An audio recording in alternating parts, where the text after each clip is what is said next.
Hoy se cumplen 4 años del gobierno de Bukele, el presidente de El Salvador. Este outsider, muy joven, por cierto, de 41 años, publicista, que tiene un alto índice de aprobación entre los salvadoreños, a pesar de las distintas denuncias que hay de organismos de derechos humanos. Se estima que de 10 salvadoreños, entre 8 y 9 aprueban su gestión, así que imagínense ustedes el aval que tiene, ¿no?, por parte de la sociedad.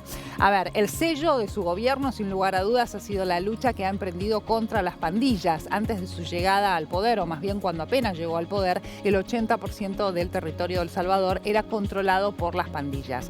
Con esta lucha que ha emprendido y con el régimen de excepción, que si se quiere es una de las polémicas, que es cuestionada por algunas autoridades mundiales y por distintas organizaciones, principalmente de derechos humanos, logró restablecer el orden en El Salvador.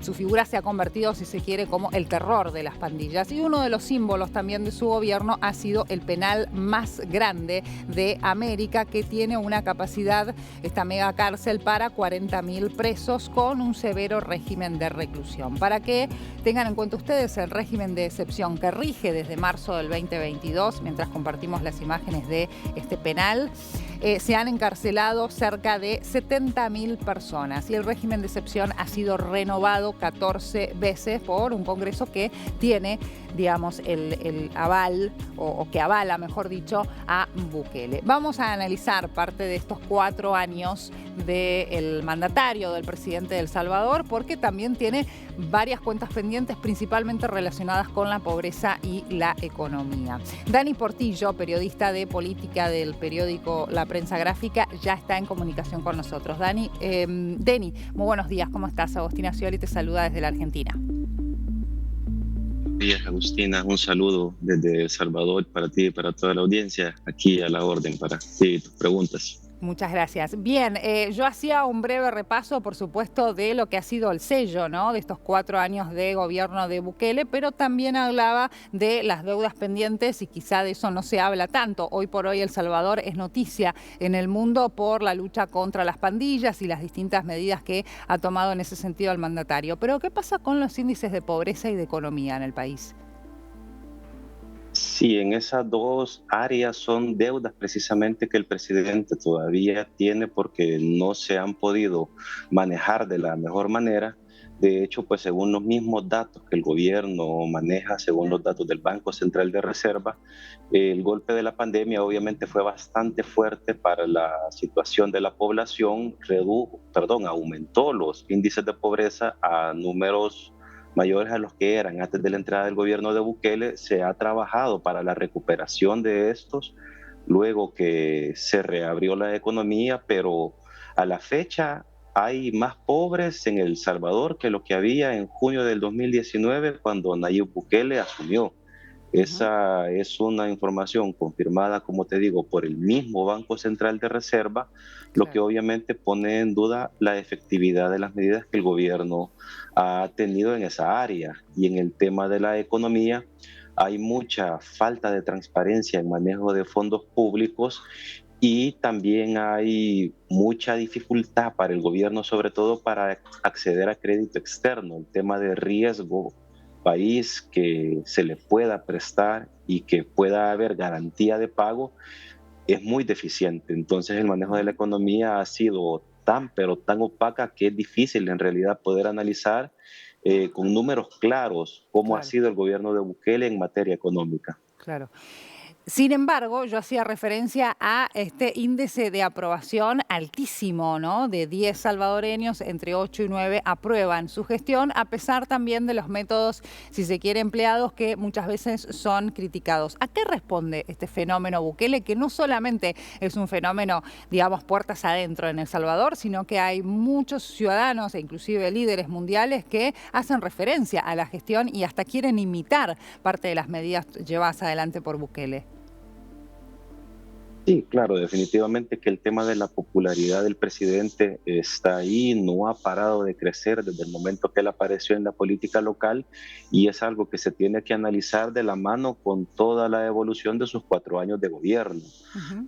Es obvio y es ya un hecho el tema de la seguridad, cuánto afectaba al tema de la población y obviamente encontrarse de repente con una persona que te dice que lo ha reducido todo prácticamente en 2 años, 3 años, el tema del plan control territorial, iba a tener algún efecto. Si eso se ve acompañado de un tema de toda una maquinaria de propaganda que el gobierno ha montado, porque estamos hablando que es un gobierno que montó su propio periódico, su propio noticiero, que inunda constantemente las redes sociales, que se esfuerza por invisibilizar cualquier cuestionamiento, que tiene de repente observaciones de organismos que le preguntan, mire, ¿cuál es su trabajo por los desaparecidos?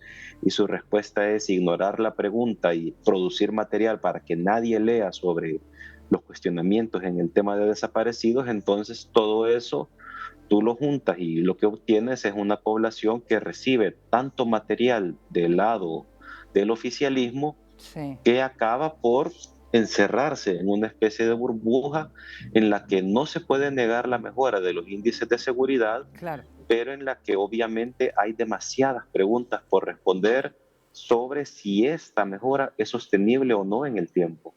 claro. Claro. Es decir, ¿cuál es el costo más alto que se paga por erradicar las pandillas? A tu criterio, ¿no?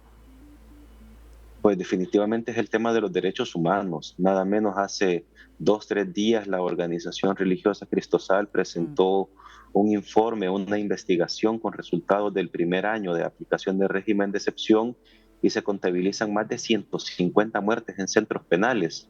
sí. Además, abundan las historias de gente que ha sido detenida sin tener cuentas, simplemente porque cuando la policía los detuvo para revisarlos se pusieron nerviosos.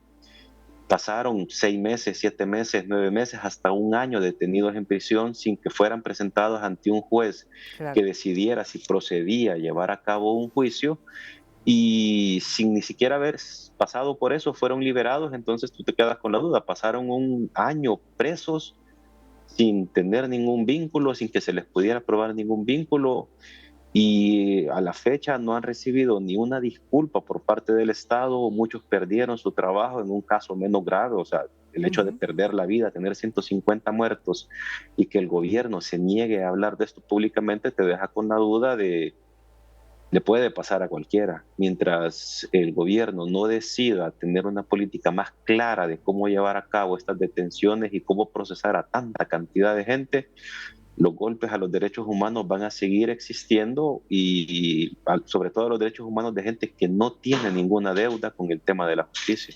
Claro.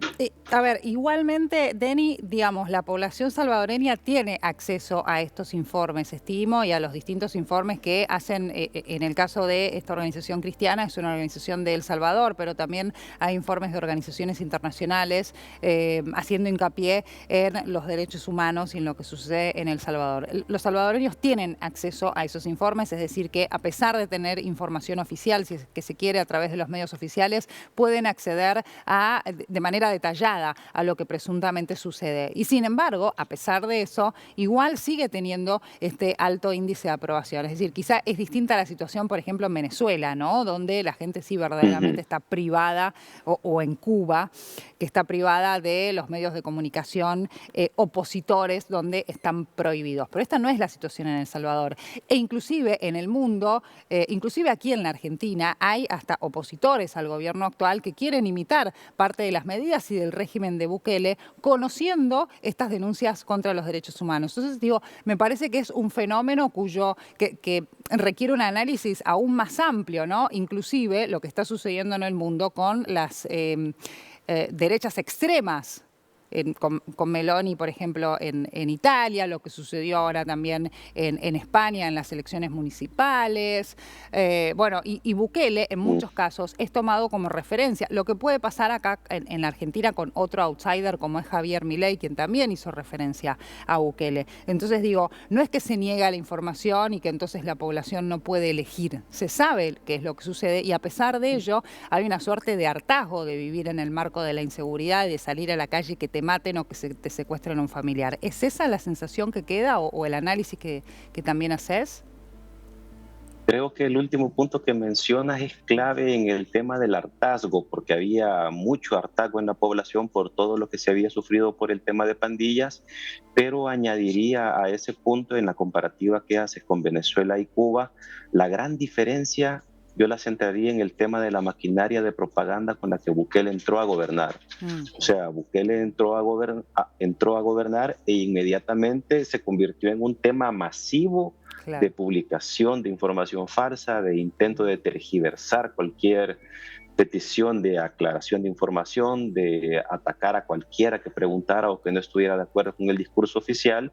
Y en ese camino sí existe, la gente tiene acceso a cualquier informe de cualquier organización que visibiliza los problemas del régimen de excepción, pero si tú tienes, por un lado, una organización intentando dar a conocer su información a través de medios de comunicación independientes que te pueden producir 10, 12 piezas por día y paralelo a ello tienes 170 canales de YouTube que se ha Sí. vuelto más masiva su visibilización por parte de la gente, hablándote o atacando a quien intenta visibilizar estos problemas, es obvio que queda hundido ante la cantidad de desinformación de parte Claro. del gobierno para que la gente no lea. Y si a eso le sumas, de nuevo, lo que tú mencionas, el hartazgo, entonces es bien fácil que la gente caiga en el creer que si hay un muerto, pues es porque algo debía y que es lo mejor que puede pasar que se muera porque ya Entiendo. no va a salir a hacer daño después, aunque hable de un inocente. Bueno, tiene un origen, digamos, inclusive de su familia de publicista, ¿no? Y se dedicó muchos años también a ello y parte de lo que vos redactás está relacionado con esto, es decir, su estrategia de gobierno va también en esa línea y esos videos cinematográficos con los que ha presentado también el penal más grande de América. Por último, Denny, y cortito, pues ya me quedo sin tiempo, el lanzamiento del Bitcoin como moneda de curso legal, que ha sido una novedad a nivel mundial, el primer país en implementarlo, fue uno de los grandes fracasos del gobierno de Bukele. Sí, definitivamente es la única palabra que le queda. De hecho, cada vez menos Bukele tuitea sobre Bitcoin, la gente Ujú. no lo utiliza.